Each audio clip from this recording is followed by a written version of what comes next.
طبعًا أنا لو قُلت لِك إن الجمال ده كلّه معمول بعيش وحليب ونشا عمرِك ما هتصدقيني. عيش يا جماعة، والله عيش، حتى اسمها عيش. اسمها عيش إيه، اسمها عيش السرايا. حاجة كده تحفة، واللي ما جرّبوش بجد فايته كتير. حاجة كده بتتباع برّه غالية جدًا، تحلية البشوات والعظماء يا جماعة. عيش السرايا. يالّا نسمّي الله ونصلّي على رسول الله. ندخل نشوف الطريقة.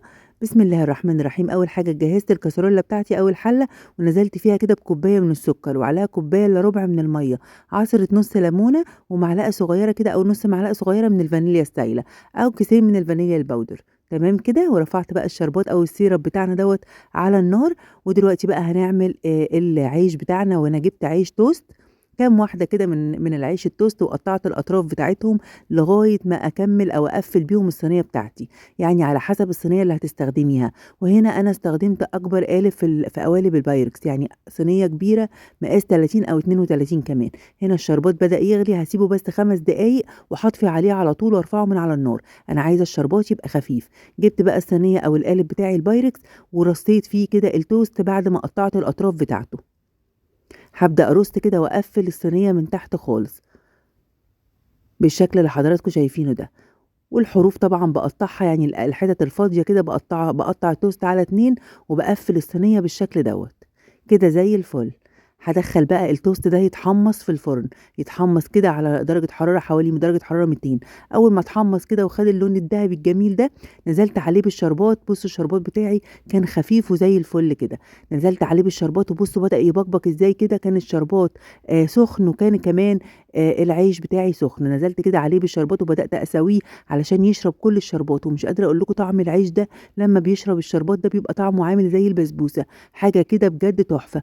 هاسيب بقى العيش بتاعي يتشرب من الشربات، وهاعمل بقى القشطة بتاعتي أو الكريمة. هانزل كده في حلة ب4 كوبايات من الحليب أو لتر من الحليب، وعلى الحليب دوّة 4 معالق كبار كده من النشا، وكمان 4 معالق كبار من السكر. يعني على كل كوباية حليب معلقة من النشا ومعلقة من السكر. 4 معالق من النشا و4 معالق من السكر بالشكل ده. وهانزل كمان بمعلقة صغيرة كده من الفانيليا السايلة، أو باكوين كده أو 3 من الفانيليا الباودر. وهاقلب كده واخلطه كويس جدًا على البارد، وبعد كده أرفعه على النار. أرفعه على نار متوسطة لغاية ما القوام يتقل معايا. ومش قادرة أقول لكم طعم المهلبية دي أو الكريمة دي طعمها خطير إزاي، كريمية كده وطعمها يجنن. أول ما بدأت بقى تتقل وتبقبق معايا كده، هاطفي عليها النار على طول. وكده كانت جهزت معايا وزي الفل. هانزل بيها كده على التوست بعد ما التوست اتشرب كل الشربات بتاعه. مش قادرة أقول لكم يا جماعة طعمها حلو إزاي، بجد حاجة تجنن، حاجة تحفة. بتتباع برّه كده بمبلغ وقدره، حاجة كده بشواتي.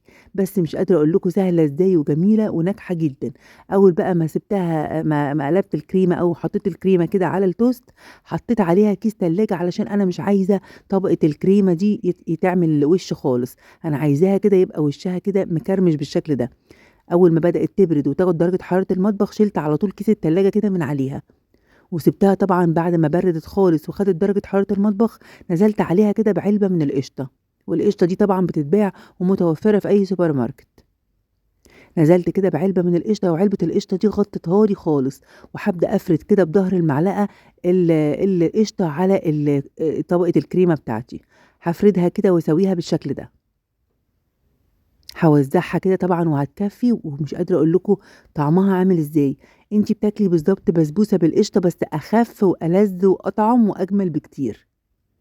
حاجة كده تحفة. طبقة التوست دي بجد طعمها زي البسبوسة، بعد ما اتشربت كل الشربات كده واتحمصت طعمها زي البسبوسة بالضبط. وطبقة الكريمة والقشطة دي مش قادرة أقول لكم الطعم عامل إزاي. مش يعني أحلى من الرز بلبن، أحلى من الآيس كريم، حاجة كده مش قادرة أوصف لكم طعمها. حاجة بتدوب حرفيًا، خطيرة يا جماعة. طبعًا بعد ما فردت القشطة كده عليها دخلتها التلاجة أقل حاجة ساعتين 3 عشان تتماسك كده وتمسك في بعضها. بعد بقى ما طلّعتها كده من التلاجة وزّعت عليها كده أي نوع من أنواع المكسّرات. أي مكسّرات كده بسيطة عندِك، بتحطّي كده رشّة كده من المكسّرات وبتوزّعيها على الوش بالشكل ده. زي الفل يا جماعة وشكلها خطير. وبعد كمان ما طلعت من التلاجة بجد تحفة. تقدري تحطّي المكسّرات دي وتدخّليها التلاجة، أو تقدري بعد ما تطلّعيها من التلاجة تحطّي عليها المكسّرات. ودلوقتي كنت خرّجتها من التلاجة وهنبدأ بقى نقطّعها مع بعض. طبعًا اتمسكت ومش قادرة أقول لكم شكلها تحفة إزاي، شكلها كده حاجة روعة ويفتح النِفس، ومش قادرة أقول لكم على طعمها لإن بجد جمالها ما يتوصفش، لازم تجرّبوها، وسهلة وبسيطة وبجد حاجة كده تشرّف قدّام أي حد، ولو أي حد داقها بجد هيدوب خالص في طعمها، لإن طعمها حلو أوي. هنبدأ دلوقتي بقى نقطّعها وكل خرطة هتطلع بخرطتها كده وكانت خطيرة، يعني تحطيها في التلاجة أقل حاجة ساعتين، ودلوقتي بدأنا نقطّعها كده ونطلّعها كل خرطة كده بخرطتها، بُصّوا بقى المنظر عامل إزاي، بُصّوا طبقة التوست عاملة إزاي، وطبقة الكريمة وطبقة القشطة كمان رهيبة يا جماعة، حلوة أوي.